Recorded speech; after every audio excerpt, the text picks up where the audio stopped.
Heading south of the Mason-Dixon, this is the Week in Review at the Abbeville Institute.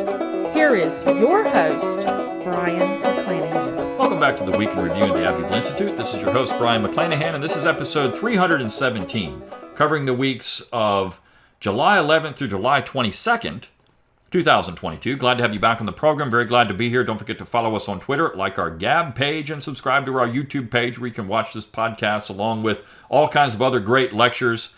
We've got a lot of good stuff on that YouTube page. And you can support the Institute through YouTube by clicking on that little heart under the videos, a super thanks button. So if you like the lectures, if you like the little Abbeville U videos we do, all that stuff, please consider a donation to those things. Also, when you go to abbevilleinstitute.org, A-B-B-E-V-I-L-L-E institute.org, make sure you give us that email address and get the free ebook, Exploring the Southern Tradition. But also click on that donate button, right? Send us a donation. I cannot emphasize enough, all the things we do cost money. These Abbeville U videos, which people really like. These are 5 to 7 minutes, maybe 10 minutes at the most. These little videos cost money to do. The website, just to maintain and keep up, costs money. To hire anybody to do anything costs money. So we have to pay for this stuff. And if you like all these things, we are a nonprofit organization. So we explore what's true and valuable in the Southern tradition. Our conferences, our Zoom webinars. We do have a Zoom webinar coming up, by the way, July 28th. If you're getting this on the 23rd of July. July 28th. We have a Zoom webinar on William Gilmore Simms. It's going to be fantastic. Dr. Jeff Rogers is going to do it. Wrote 2 great books, edited one and wrote another on Simms. Fantastic stuff. So you really want to get that. But those are, all these things that we do require funding. So please consider that donation. It is tax deductible to the full extent of the law. If you like the podcast, same thing. Also, click on the shop tab at abbevilleinstitute.org. You can get our logo and all kinds of cool stuff. It's high-quality embroidered material. You can, of course, just rate, review, and subscribe to the podcast. Let people know you like it. That's a great way to support it. Share our material around on social media. We're not on Facebook, but you can share our material on Facebook. So if you're over there, please do that. We do appreciate all your support. And we do this because of you, right? This is not something we do because of us. We do it because of you. We do it for the South. We do it for the Southern tradition. It's an important thing. And we just got back from the summer school a couple of weeks ago. We really had a great summer school. I will say that the camaraderie was great. The lectures were very good. And it was just a fun time. And we have conferences we're going to do in the future, so be on the lookout for those. And we didn't have a podcast last week. I got a little behind. I wasn't able to do it. So we're going to cover 2 weeks in this particular podcast and a couple of things I want to address in these 2 weeks. A lot of people get involved with the Institute because of the Southern political tradition. They're attracted to it. There's something about it. There was a book written years ago, The Natural Superiority of Southern Politicians. If the South produced anything that was superior to the North, and we know there's other things, but Southern politicians have always been better. They've always been better at using government to their advantage, at using parliamentary procedure to their advantage. They've always been better at it. And there's little doubt about this. Now, the Southern Republicans that we've had, for the most part, in the 20th century have been a bunch of idiots. That's because they're Republicans, right? The Republican Party is problematic in and of itself. But Southerners in the middle of the 20th century dominated the government. You couldn't do anything without the South voting your way. And that's because they were they had a strong bloc. The Democrats controlled the government, and they controlled enough of the Democrat Party to block just about anything the Democrats wanted to do. There's been a lot of talk about, how to get the South, how to get the conservative South back involved in government and how this works. It really isn't a conservative Southern party. That was the article that Jack Marquardt wrote, one of our resident scholars in Japan, this past a couple of weeks ago. But it was a really good article, and it's the title is The Lost Cause of Conservatism, and how the Southern conservative has really been left behind by both parties. It's not just the Democrats, it's also the Republicans.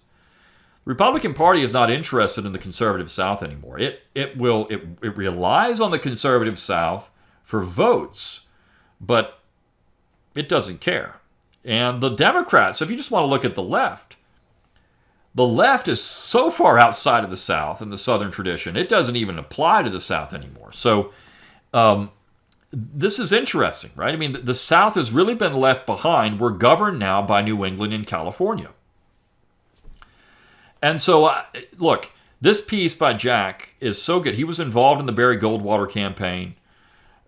It's a nice piece about people getting interested in the Southern tradition through politics, and I think that's a natural door into this, right? We come in, you think, wow, there's something to this idea of federalism. There's something to this idea of decentralization or nullification or secession. Even though all these things are American in character, not just Southern, but American in character, the South hung on to them longer. So then they open the door to that. They crack the door, they start going, they start reading.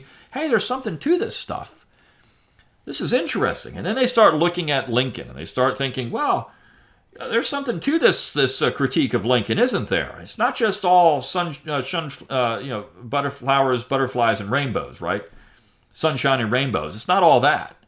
There's something to this critique of Lincoln. Lincoln was not a really good president. If you go down the path of the opposition, you find that there's a lot to say about Lincoln that's very, very negative.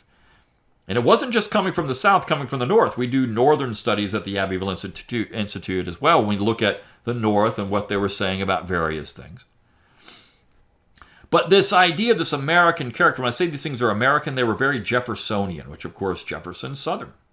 James Madison, Southern. George Washington, Southern. You can't get around the influence of these members of the founding generation in the Confederacy. I mean, so many of Confederate officers were descendant directly from some of the most important of the founding fathers in Virginia and Tennessee and the Carolinas, Georgia. I mean, so many of them. And even some that served in the South from northern states as well. Of course, you see in the North, you had soldiers, northern soldiers descended from founding fathers.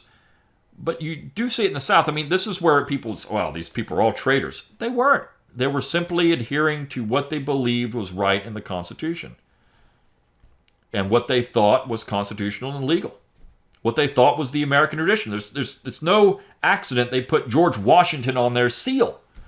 They believed they were fighting for the same thing George Washington and the founding fathers were fighting for in 1776. They believed it. So I like this piece by Jack in The Lost Cause of Conservatism. And it has that very Southern feel to it. And he talks about, how the South would essentially go Republican. It was Barry Goldwater that really did that. And, except for Jimmy Carter in 1976, the Republican Party has maintained the South. Now, why did Jimmy Carter? Well, Jimmy Carter was very Jeffersonian, and it was attractive to the South. And there were Southern states that have voted for, Bill Clinton, for example. There were Southern states that voted for Clinton.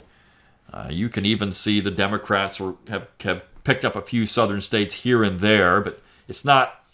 That's a result of migration into those states. Virginia, for example, is not really Southern anymore. The northern part of Virginia, where they have a lot of electoral power, these transplants. The rest of Virginia certainly is very Southern. The southern part of it, the western part of it. So I like this piece. And again, a lot of people get interested in the Abbeville Institute because of these principles of decentralization. We do a lot with that. But within that, there has to be a culture and a people to that. It can't just be the ideas. We're not ideologues. There's a real concrete thing behind all of this stuff. There's a reason that we talk about the Virginia and Kentucky resolutions, because they came from a real place and a real time, and they're applicable beyond that. And that's Jefferson and Madison. These are Southerners. And look, the other side knows it. I'll never forget years ago, there's a piece in Time magazine on the Maryland State Song and how the reason this author wanted to tear it down and get rid of it was because it was dissident. Well, Jefferson is dissident. Madison is dissident. The founding generation is dissident. They would not fit with the modern conception of American government.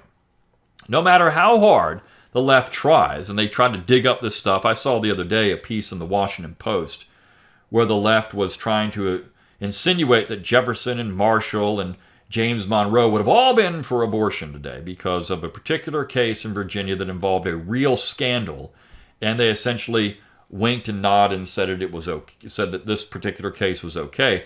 This was at the state level. It's not federal, and this was not under the purview of the general government. This was in Virginia. So maybe in Virginia they would have had a relatively open view of the procedure. Maybe. We don't know. That's something you can use this as an example. Well, in that case, they certainly seem to be for it, but that was outside the purview. This was not a case for the federal courts to get involved in or the federal government to get involved in. This was in Virginia.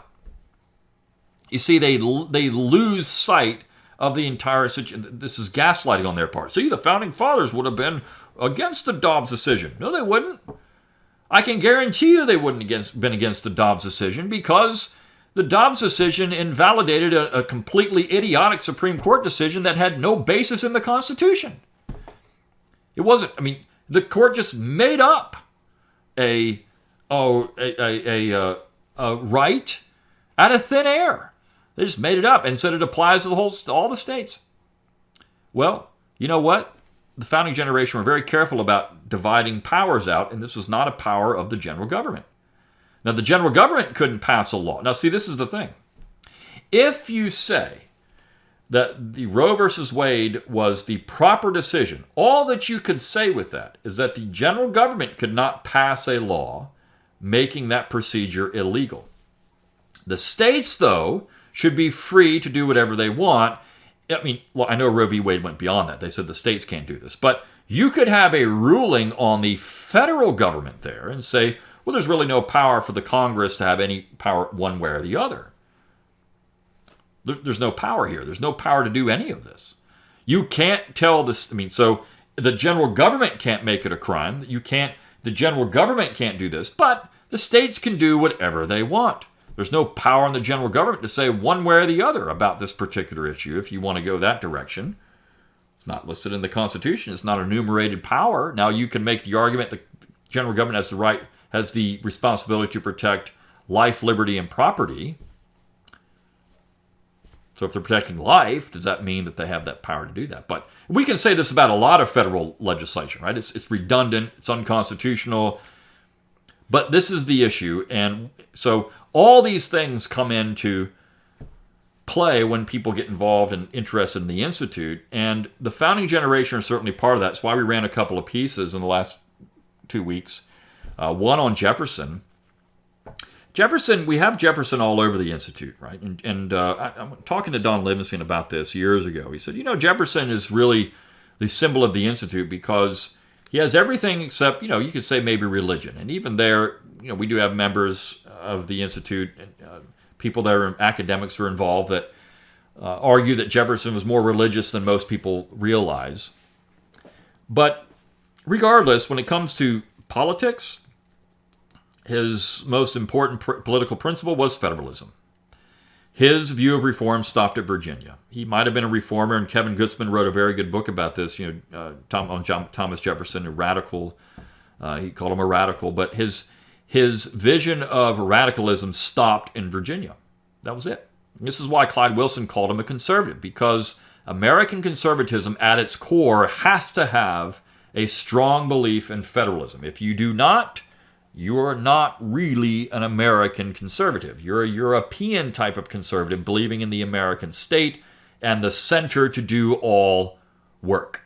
It's a different type of conservatism. American conservatism is going to have, or American conservative, I should say, is going to have at its core a belief in federalism. Even there, Jefferson would tinker, but he wasn't going to tear down society. He really wasn't going to do that. Now, again, people in Virginia did not think he was conservative. There were those that were further conservative than Jefferson was. Jefferson was not someone who was going to tinker in Connecticut, for example, the Danbury Baptists. This is what everyone loses sight of. He could say, yeah, I think y'all should have religious liberty in Connecticut, but It's not really my job to tell you what to do there, and hopefully one day you'll get it. I mean, hopefully that will come, and you will have this, and everything will be fine and dandy in Connecticut. So the piece we talked about with Jefferson, or it was published by Josh Doggerel, was a review of Dumas Malone's multi-volume work on Thomas Jefferson, which everyone should get and everyone should read. It's right. He intended it to be just like Douglas Southall Freeman's book on Lee and, of course, Washington. He thought it was going to be in that regard, and I agree. I mean, it's very good. It's a strong narrative, and you should get it and read it. There's so many books about Jefferson, but that's a good one to get. Same thing with Kevin Gutzman's book on Jefferson. You should get that. Clyde Wilson, of course, has written a number of great essays about Jefferson. There's a lot of good stuff out there about Thomas Jefferson, but the Dumas Malone biography should be your anchor. You should also just read Jefferson himself. Now, Jefferson did not produce. He produced the Summary Review, which is important, the Declaration, of course, and his Notes on the State of Virginia. Those are his three biggest works, but you can go online. I think it's Founders Online, and you can just start reading Jefferson's letters. It's amazing. I mean, all this stuff is out there now. Years you used to have to go to archives and look through microfilm and do all this stuff. It's all there now. You can just read Jefferson all you want. That's how you get who Jefferson was, by reading his letters. This man carried on correspondence better than just about anyone else. And that is a lost art, too. There was a former supporter of the Institute, Bill Cawthon, who wrote wonderful letters. If you got a letter from Bill, it was just a beautifully written letter. And he took time to do it. It really was a labor of love for Bill. And so this art of writing letters to people and really expressing your thoughts and ideas in a letter, and not just some quick little email. We're all guilty of this. I do it all the time. Just one sentence email. Here it is. We just don't write letters like we used to. We don't put this out there, and a lot of that's because we can do it in other ways now. It doesn't have to be through the written, letter to somebody. But I just really like the fact that we had a nice review of Dumas Malone, and then, of course, again, as I said, the other side is certainly cognizant of the fact the founding generation is not really on their side. And that includes George Washington. So there is an attempt to cancel George Washington. This was coming. There's been a long-standing attempt to cancel Thomas Jefferson. You take his statue down at University of Virginia to certainly harm his reputation. A lot of that has to do with Sally Hemings, which we published a video just a couple of weeks ago on the Jefferson-Hemings myth and how this is just simply not true. The fact that, Jefferson fathered all of Sally Hemings' children. Where's the proof? Only the DNA evidence is only with one individual, and even there it's a Jefferson male, but now it's stretched out to everybody. Every child that Sally Hemings had was Thomas Jefferson's kid. I mean, how do we know this? We don't. Could have been Randolph Jefferson. We know that Jefferson's overseer said it wasn't Thomas Jefferson. We know Jefferson actually denied it, directly denied it at one point. So, this is absolutely hilarious that people just run with this. This is true. It has to be true. There's DNA evidence. No, there's not. There isn't really DNA evidence. So, but Washington is next because Washington, of course, had a large number of slaves. He was a huge slave owner. I mean, Washington owned hundreds of slaves. So did Thomas Jefferson. Hundreds, not just a dozen. He owned hundreds of slaves. Mount Vernon was a thriving industrial farm of the 18th century. And when I say industrial farm, Mount Vernon was, of course, producing cash crops. It was producing liquor. George Washington was the largest distiller of liquor in the United States at one time. He, of course, had skilled artisans doing all kinds of things. So did Thomas Jefferson. Thomas Jefferson had a nail factory on his plantation. These people were figuring out how to use their labor, their slave labor, for other things besides just growing crops. They were doing all kinds of things. This was a major undertaking. Nathaniel Macon used to call his plantation his country, and he didn't check his mail for a month at a time. Why would he want to? He had a chapel on his plantation. He just lived. Everything was there. All he needed was right there in his little country, and it didn't matter what was going on outside of his country. All that mattered was what was on his plantation. I think most Southerners thought that way that had large plantations. They didn't care about stuff outside of that. when they could get away with it. I mean, Macon wanted to retire and never deal with these people again, and I think Washington had that mindset. So did Jefferson. Jefferson did not inject himself into the struggles of politics once he went back to Monticello. He would write about things to private individuals. This was private correspondence. But he wasn't out there making statements like Obama does today or Donald Trump does or George W. Bush or any. He didn't do any of that. Neither did George Washington. Washington was called out of retirement in 1798, didn't want it, but he was. But see, this is where Washington is troubling for the left because he owned slaves. He wanted slaves returned back to New York. When the war was over, he told the British, what about all these slaves you captured? You took them up to Canada. They got to come back. The Brits said, no, we're keeping them. Washington was incensed. This was not something he was trying to recapture, essentially runaway slaves. Washington did free what he could in his own mind for security reasons, what he could free when he died, but he left his wife's estate intact because he didn't think it was a good idea to free her slaves or to have some type of gradual emancipation for her slaves because that they might kill her, right? If she dies, we're free. So he didn't do any of that. So he was a practical man as well. And the left knows it, which is why they want to cancel George Washington. Of course, take his name off, Washington University. There's even people are talking about Washington and Lee, taking Lee away. Why not Washington? Why not just call it the university? Or whatever you want to call it. I mean, it's just so stupid. When you're gonna say we got to remove one guy because he's a slave owner who's a traitor. He fought for the wrong side. Well, Washington was a traitor too and a slave owner. I mean, what are you going to do, right? If you're going to use that definition of treason. So we talk about not just the Confederacy at the Abbeville Institute, which is an important part of Southern history, but we also show you the connections between that and the founding generation. And even prior to the founding generation, we do things like literature and music and art and culture. These kind of things go beyond 1776, earlier than that, and they go beyond 1865 into the modern era. We love the modern era stuff. I mean, that's the piece, The Lost Cause of Conservatism. It's talking about the 1960s and 50s in the South and into the 70s and 80s. This is interesting stuff. The South is 400 years of history, and if we don't do that well, we're going to miss the mark. Now, we do talk about, of course, other things. We do talk about the Confederacy, and we had two good reviews of two good books. The Confederate Navy is one. This is a review by Boyd Cathy, a review of a roster of North Carolinians in Confederate naval service. The Confederate Navy is often overlooked. The navies in general are often overlooked. The Navy is a really interesting part of the war, and you had, of course, Raphael Semmes, the admiral who was the philosopher. But it's remarkable that the Confederacy is able to do what it could with the Navy. When the war began in 1861, the United States had 42 ships. The Confederacy had zero ships. When the war was over, the United States had about 800 ships. The Confederacy had about 150. So the United States, of course, produced more ships. They had more resources. But the fact that the Confederacy, in 4 years, produced 150 vessels. Now, think about these ships, too. Almost all these were ironclads.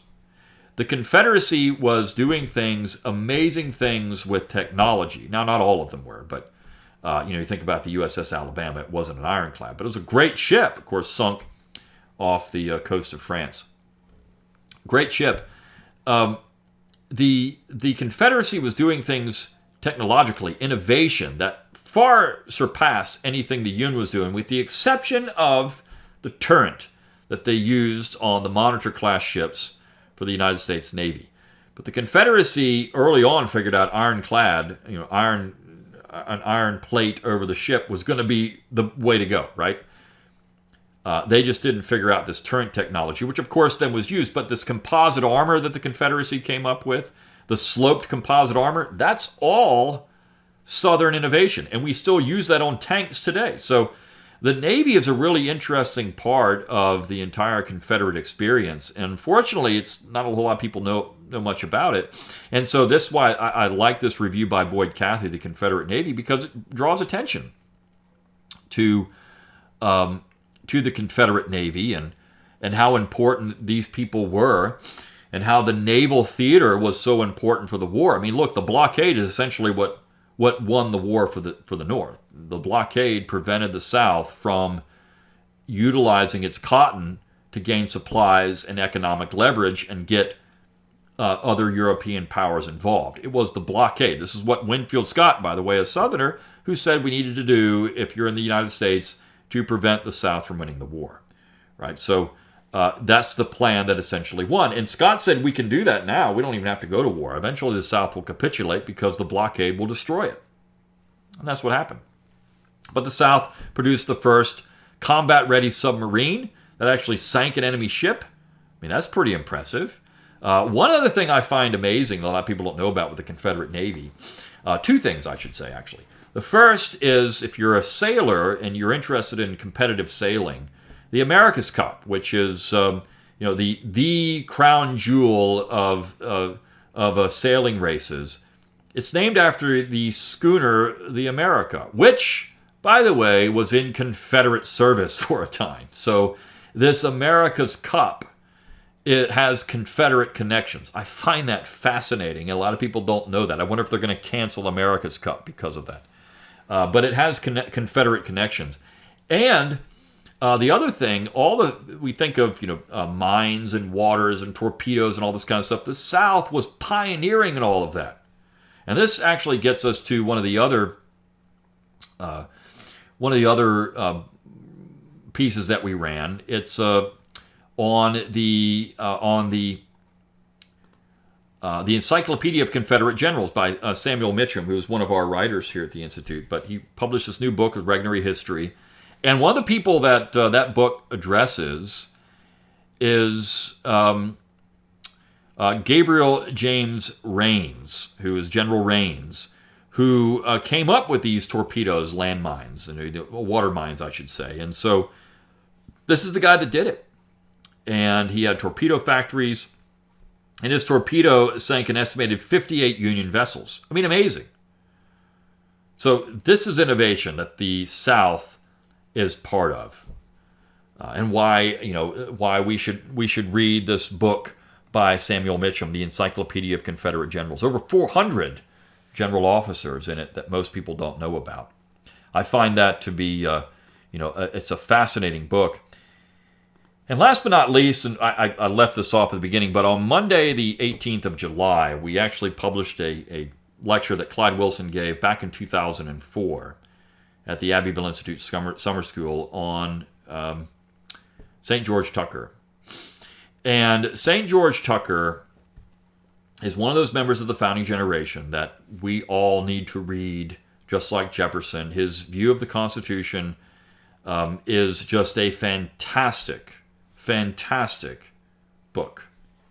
Now, Tucker is the Tucker family. Years ago, I think it was like 2015 maybe, we did a whole week dedicated to the Tuckers. And we talked about St. George Tucker, but also, Tucker was John Randolph of Roanoke's stepfather. And but the Tucker family, down through the ages, even in the 20th century, these people were important in American government, and American politics, and American theology, right? American ecclesiastical history. The Tuckers were actually some of the important Episcopalian bishops in the United States. I mean, these people are important beyond, and not just in Virginia, but also South Carolina Tuckers. But all these Tuckers are important in American history. And St. George Tucker, first and foremost among them, as a scion of these great Tuckers in Virginia. But you got to read his book, A View of the Constitution. It's so good. And there is a Liberty Fund version of that. The original introduction, I think we published it at the Abbeville Institute website. It's a little different than what made it into the book that Liberty Fund published, but Clyde had a different version of it. But just a fantastic book. And again, that's going back to the founding generation, this long period of Southern history outside of just the war. We love talking about the war. It's an important part of the South, an important part of the Southern tradition, an important part of American history, but so much else, and we've said it before, when Confederate statues come down, they're coming after George Washington. They're coming after Thomas Jefferson. They're going to come after St. George Tucker. Maybe they're going to come after America's Cup. Who knows? All these things are going to happen because they have to reset American history to fit with their worldview. All right. Hope you enjoyed this episode of the Week in Review at the Abbeville Institute. Until next time, good day.